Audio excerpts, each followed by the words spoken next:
Jeez, dude. Thank you again, man. Hey everyone, and welcome back to another Warcraft video. So, proceed with caution. Today we're going to cover a BlizzCon 2019 link that does indeed originate from the Blizzard Gear store. Good. And while we don't know exactly what the next expansion is like literally going to be, a key plot element from it has actually been spoiled. So that means if you wanted to do like a spoiler-free BlizzCon viewing party with your friends, you might want to tune off this episode. But if you've already seen the leaks and you want some lore speculation, then I think we're going to have a great time today. Of course, final reminder with our Patreon, the big master tier this month with 5 physical items and shipping included, that ends in like 2 days. So last chance to get that, and of course it's a massive help for our team, and it's actually allowed us to bring on our new video editor who will be starting next Monday, which is hype as hell. Okay, with that, let's get into the speculation. So a key part of 9.0's expansion reveal has been leaked through the Blizzard Gear store. Why? Well, it's actually down to their store architecture. So one of the new BlizzCon items, right, is a fine art print of Onyxia. You can go and see it now. That's rather awesome. incredibly though, the hash for the Onyxia print and the leaked print are the same. So basically, after swapping Onyxia for Bolvar in the URL, you're taken to this. Then later on, an MO champion poster who actually works at the same store backend, they were able to get a high-res version of the image, which is the one we're using now. And while people have since tried Nuzala, Shadowlands, and other things, Bolvar is the only one that actually worked. Blizzard have, of course, since taken that all down, but that's the information the big boy is right clearly there. out there. And of course, an Overwatch image was also later found via the same means. Now, you may have already also seen this image for World of Warcraft Shadowlands. Now, this appears to be a sort of like a convention leaflet, the type would be handed around that you see around a con's merch store. Now, it's not a verified image. Right now, it just looks really good, but it's not confirmed as a real leak. John, our graphic designer and the man behind many of the thumbnails in the last few months, he did a breakdown of the logo that's really good, and he basically just found that, yeah, it's very, very high effort at the very least. So, to be honest with you here, right, this Bolvar image, it's not that surprising, okay? Blizzard have been building up to this for literally years, even going so far as to build out the Arthas Lich King's world-preserving motivations in Chronicle. Yeah, Arthas literally did not unleash the full scourge upon us, and even Metzen, way back in the day, asked us to wonder why he didn't, so that's an interesting tidbit. But okay, let's get into the image. So this is clearly from a major cinematic. That's, I mean, that's right in line with how BFA was revealed in 2017, and for that, I'm really excited. Now, we see Bolvar. He's finally finished melding. He is standing strong, shoulders back, looking like a badass with his new hammer. So, him actually moving and getting up, that's significant. It means he's clearly melded with the Helm of Domination, and more on that helm soon. So, we see he's also got his new hammer, and we see that the hammer is not inscribed with the Nathrazim runes of Frostmourne. And yes, Blizzard did confirm in Chronicle that the Lich King's armor and blade were forged by the Nathrazim. Now, this hammer clearly is not all, though, because you can see that it contains the same ever-burning dragonfire that cleansed Bolvar. And I've got to wonder if he's paid the Red Dragons a visit and claimed some of their power. After all, he does encourage you to kill Red Dragons in Legion's patch 7.2 Order Hall campaign, and, you know, he comments on how he's cold and feels nothing. Now, what's really grabbed people about this is the helm itself, because when it first goes on Bolvar, right, it glowed red along with the rest of them. And then also, as I think called to attention in a recent video, right as the helm is going down on his head, it plays Yogg-Saron's theme, which is, I mean, a bit in the nose, but that's something to keep in mind. Now, I actually look back at the old cinematics, and when it first went on Arthas, it glowed blue, its usual color. And, I mean, there's multiple reads on this. We don't know that much right now. I mean, first, when he took up the helm, Bolvar was really powerful, but by the time he gets up off the throne, well, he may have melded more with the Lich King persona, whatever's lingering in the helm. Now, it's true that his eyes were red when we visited him during BFA, so, I mean, it's still an odd one. I think it's an intentional change, though. It's clearly going to represent something major. I think it'll be a decent... Dude, he looks fucking badass, man. He was fucking badass, man. Like, I like kind of the more, you know, the more, like, primal badass Lich King like this. I mean, the fire and everything... Can anything beat, like, the full plate armor with Frostmourne, with, you know, what's his name, with Arthas? It's hard to say, but I feel like this does look really fucking cool. This does definitely feel like the next Lich King. major event, I doubt it's just a random aesthetic change the Blizzard are not going to deal with in the narrative. It's also possible that we should worry about this color change. So in Legion, right, when we meet the echoes of Arthas and Ner'zhul and we fight them, they're aware of us, especially Ner'zhul. And when we defeat Arthas, Ner'zhul laments that we disrupted his plans. Now, Ner'zhul was mentally shredded by Arthas in the helm, but he wasn't destroyed, according to Chronicle. He was left a wailing sort of horror in the back of the helm, one that Arthas could easily drown out, but he's still clearly active. Now, Chronicle describes how the Light abandoned Bolvar as he became the Lich King, and how he struggled to maintain his sanity initially. Arthas didn't have that struggle. He put the helm on, he felt a rush of power, and he eventually dominated Ner'zhul's mind. So, that's another element. Now, additionally, we see memories of Arthas throughout Legion. Now, those memories, I mean, they appear to be warning us about something, about the new Lich King. So here's some quotes. You believe that you are in control, that your will is your own, yet you do as he commands. You exist by his whim alone. You imagine yourself to be free, but you will always be his instrument. So is the he actually Ner'zhul? Right? Was Ner'zhul more active than we thought? Could he have bided his time? I mean, he did really bide his time with Kil'jaeden back in the original. See, I thought whenever they were talking about that, I thought they were talking I assumed that Arthas was talking about Bolvar, the Lich King is Bolvar, and that you were just doing what Bolvar is telling you and you're actually not in control. That's what made sense to me. Yeah, me too. That's what I thought. I mean, I feel like this might be a stretch, but yeah, that makes much more sense than what Bellular is saying, but this is a minor thing, and it could just be my interpretation of it too. Original Warcraft 3 storyline. I mean, if that was what the memories of Arthas were warning us about, then I've got to wonder if the Lich King used us to purge the blades of, like, Ner'zhul and Arthas at the start of the Legion expansion when we take up the Twin Blades. So that could happen. Right, so basically, a lot of Helm-related spook. Now, as for the rest of the image, well, he's shot dominantly. His shoulders are back, his chest is puffed out, he's looking down at the camera. I've got to wonder, like, is this him defending the Frozen Throne? It's kind of hard to work out exactly, like, where he is, though. I mean, one speculation is that, like, he could be sort of at the throne facing down Sylvanas. Maybe she's trying to claim the throne for herself. And, you know, she would know a great deal about the Lich King's backstory and dealings and his powers through the Valkyr, who, of course, were in his service for years, so she'd know all about him. Now, if her goal is to master death, then the Shadowlands clearly are where she would want to focus.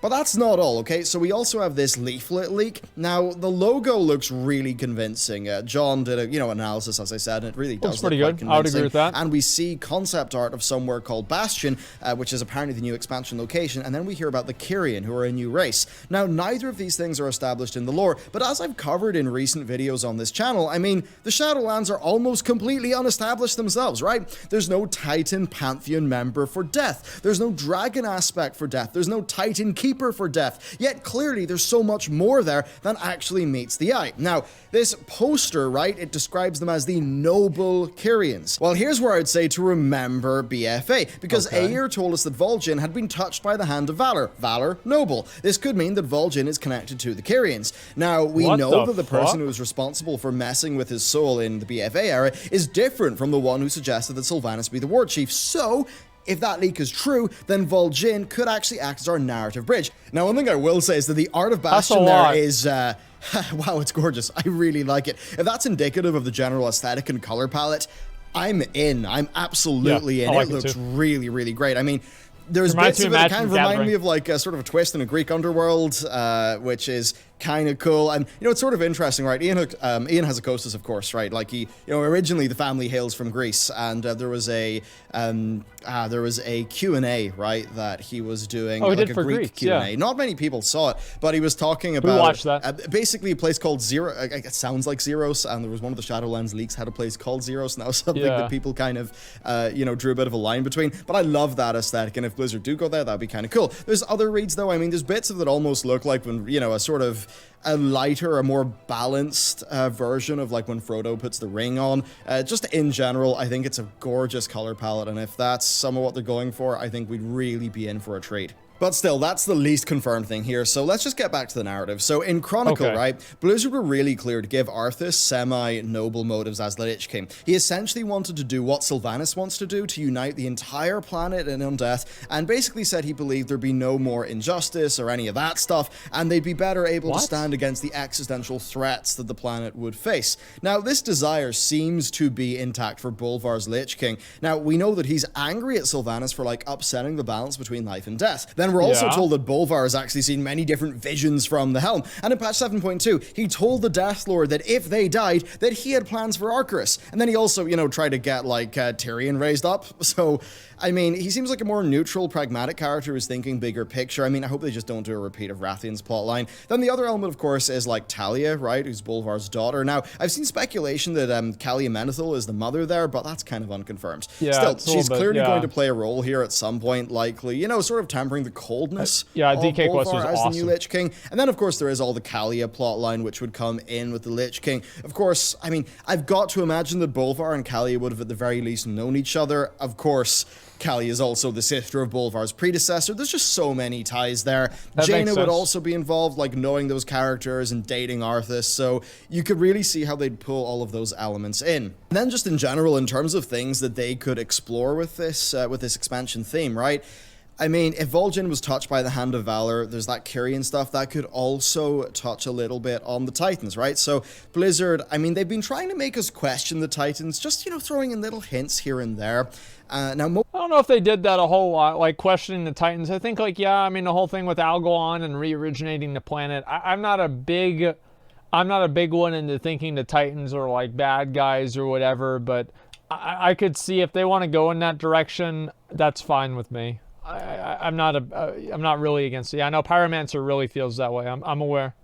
Most of that came from the Void. So we've thought, like, well, the Void's clearly evil, right? So we're obviously not going to listen to what they say about the Titans, who are clearly the good guys. But, I mean, it's pretty obvious, right, that they're slipping in reasons to be suspicious about the Titans. Now, if, you know, life and death, the Shadowlands and the Emerald Dream, I mean, I speculated more about this in past videos, but if they are, like, fundamental parts of the universe, and there are Titans that have an affinity with fundamental parts of the universe, or, you know, of the different elements and things like that, I mean, it's really suspicious that there's not one for death. Is there a cover-up there? Is there something mysterious going on? I think it's very obvious that Blizzard could explore that a little bit more. There's also... That actually makes a lot of sense, because, like, yeah, there's not a Titan for death. There's, like, Aenar, the Titan of life. Sargeras is, like, a Titan of war. Argus? Argus was death? Oh. Was Argus actually, like, the Titan of death, though? Argus was destruction, not death.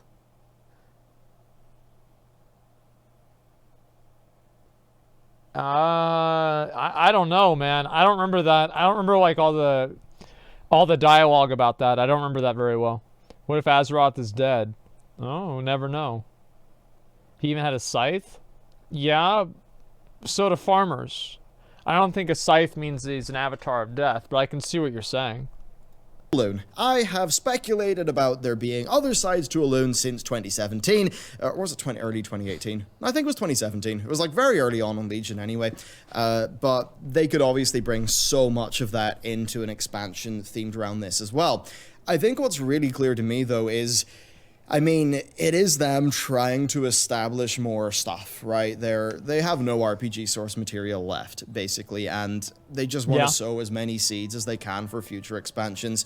I mean, there's also the part of this that, like, it's just break glass in case of emergency V2, right? I mean, Warlords of Draenor, I mean, man, the TikTok is so funny of World of Warcraft expansions. So Legion was not an Illidan expansion, but Illidan was the big thing that, oh, players, you know, oh, I recognize that, clap, clap, clap, and then players go and actually play the expansion because Illidan gets them in. That's, like, totally what Illidan did for Legion, and that was coming off, you know, Warlords of Draenor being a big old mess. And people have joked about World of Warcraft having a TikTok in expansion quality, right? You know, one's really good, the other's not so good, and the other's really good. Yeah. So it's like Warlords of Draenor, and then they save that with Legion, and then it all goes downhill with BFA, and then they're like, ah, well, it's a good thing we have another plot element, you know, just encased in glass. We'll smash that open in case of emergency, get Bolvar back in. That's the Lich King. Suddenly all the WoW players are back. Of course. I mean, this is pretty much the last time they can do that. I don't think they can do that for Deathwing. I mean, there actually are some ways they could do that for Deathwing. I mean, I've even had an idea that they'll do that for Arthas, because I don't know about that, dude. Like, Arthas is still in the Void. Not the Void, the Oblivion, right? Wherever Sylvanas found herself. Arthas is floating around in there, like, massively tormented. But he is there. They could make Arthas come back if they really wanted to, okay? And, I mean, at the very least, it might be cheesy, but it would probably... People would probably think, that's really dumb, and then they'd probably pick up the game nearly instantly. I think that's how that would actually play out. That's true. But overall, I think you can see how this would bring people back in, and I think you can also see how it could be an interesting plot line, right? If they're bringing more of the shadow and the light and exploring the Shadowlands a bit more, having Bolvar be there as a character, that could be quite cool, especially because they're bringing in his family, and yeah, I actually think that stuff could work. As much as I'll be a little bit cynical about the whole break glass in case of emergency thing, overall, I think this is potentially quite good. I mean, if this is Blizzard going back to dealing with cosmic forces that are far greater than us, I would be really quite happy indeed. I do not think that Blizzard have been great at writing the super character-driven, almost... I mean, like trying to be Game of Thrones at times. I mean, you know, Dave and Dan, or Dan and Dan, whatever the two of them are called, Game of Thrones anyway, not Martin Game of Thrones. But you get my point, right? That's what BFA kind of felt like for a lot of it. But if you even just track back to Legion, when... I mean, it was Blizzard doing dumb stuff, but it was cool, right? Blizzard are not Naughty Dog, okay? They're really not that great at writing. I mean, I do think Christy Golden can write a really great novel and explore the characters really well, and I think she does a wonderful job there. And some of their cinematics, like with Starfang, can actually do that really well too. But once you actually get into the game, I think what Blizzard does well is big, dumb stuff. Like, it was cool when Argus was casting, his cast bar was just about to end creation. That was cool. And then... That was badass. Like, I mean, yeah, obviously the Lich King being badass and everything, like, it's a lot easier for them to do that. Big, dumb stuff, yeah. I feel like once you start doing space travel, though, that's whenever I'm like, okay. Let's settle down. Let's relax, all right, guys? We don't need to do space travel. And, like, TBC, no. I'm not going to count TBC as an example of that, but there were people that felt that way about TBC. Because TBC was like the Dark Portal. It wasn't really space travel. It was like kind of just a bridge between two different worlds. Whereas like Argus, you actually flew, as far as I know, you flew over to Argus, and it opens up like TBC was literally sci-fi. Not as much as Argus was. Argus was much more sci-fi than TBC. Let's be real, okay? Yes, they were the same, but they were also different. That's the point I'm making, okay? Let's see. Zone back in, guys. I just cleared it. Okay, let's go. Space Satan comes in and stabs the planet with a sword. Yeah, that's big, dumb, cool, cheesy fun. Yeah. That's basically what Blizzard's identity is as storytellers, right? I don't think they were ever really doing super deep stuff. I mean, back in the days of Warcraft 3, it wasn't deep, but it was just a pretty good storyline with fun elements that you could follow pretty easily, and it had little bits of depth to it here and there that were really quite nice. Yeah. So if it's Blizzard just returning more to things on a cosmic scale and embracing how generally they do just sort of doofy big concepts that have gorgeous art, big music, big epic events. Yep. If they double down on that, I think that's where they're going to find a lot more success than them trying to do a novel in a video game in terms of their storytelling. Well, it doesn't work because people don't give a fuck about the story. That's the issue, is because they don't have to care about the story. Like in these other games, you have all these cinematics, you have voice acting for all of this stuff. It's like you play Red Dead Redemption 2, or you play, like Witcher 3. I think, like, I never really played a lot of Red Dead Redemption 2. I have the game, I just never really played it. You play Witcher 3, everything's fucking voice acted. There's cinematics for all of it. You have to read things and figure it out yourself. So if you compare the amount of focus and the amount of the game that's built around reinforcing the story, and then you compare that to WoW, where the game is not built around reinforcing the story because you don't need to read the quest, you just go to the marker, you don't need to see what they're saying, you just click it, and then you go to the next marker. And I feel like that's very, very different. I mean, like Witcher 3, the game is built around the story, and the story is the main character. And WoW, the gameplay is the main character, which I prefer, but at the same time, it doesn't make for a very good story. You can skip story in Witcher 3 too. Yeah, of course you can, but it's harder to do that. That's all I'm saying.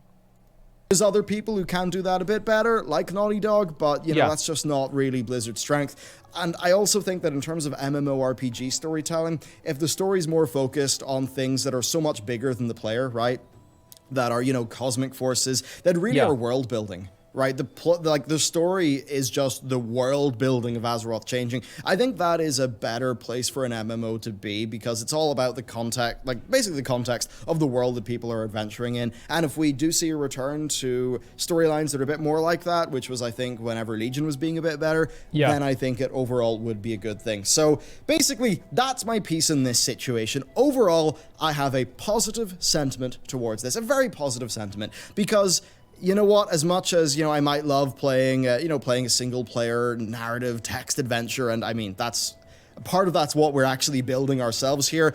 There's a part of me that also just wants big, dumb Blizzard fun with big cinematics, big music, big events, you know, big larger-than-life characters. If they're going back to that, I think actually it would just be a bit of fun, and it would probably be a welcome change of pace from Battle for Azeroth. Really, I don't think Blizzard should have went too much into doing genocides and things like that. I just don't think they're the storytellers to sort of do that well. Not saying they can't, but I don't really think the game lends itself to telling those kinds of stories. That's my overall thoughts on this leak, where the plot could go, and a few of the things that jumped out to me. I would love to know, like, what do you think about this? Like, do you think this is good? Do you think it's bad? Just let me know down below. I think it'll be really exciting. And if you want to check out the cool physical loot, then hit up the Patreon. And with that, thank you very much for watching, and I will see you next time. All right, you know what? I like this a lot.